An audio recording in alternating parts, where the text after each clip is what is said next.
Coucou! Miaravantsika rehetra manaraka Jardin de Gaël. Izara accessoire de mode anisan'ny tiako. Nataoko mihitsy aza moa hoe coup de cœur ako amin'izao vanim-potoana mangatsiaka andro izao dia tsy inona fa ny beret. Nividy beret maromaro mihitsy aza moa vao andro vitsivitsy lasa izay. Misy loko marevaka, ny misy loko matroka, ny misy maro manifinify, misy maro matevitevina kokoa. Maromaro ihany izy ireo.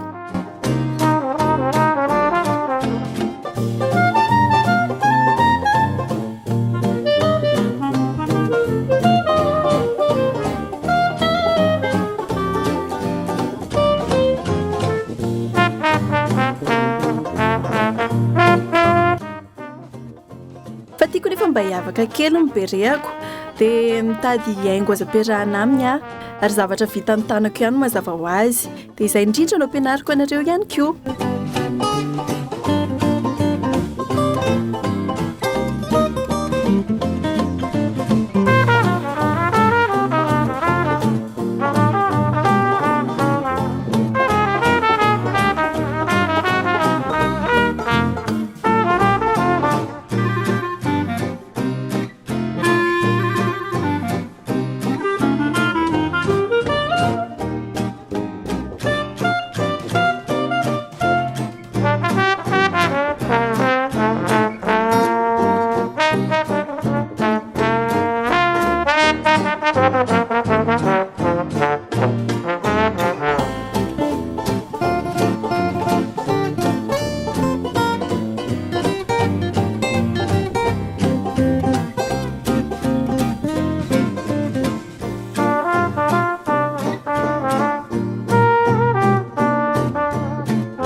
zao ianao sady mitazona trany ny mode vintage sy ny tendance amin'izao fotoana izao.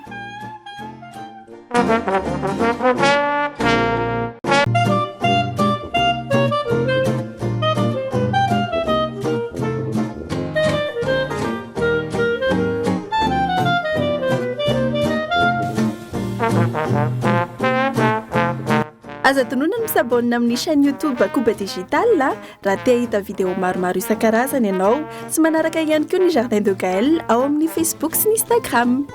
Bye!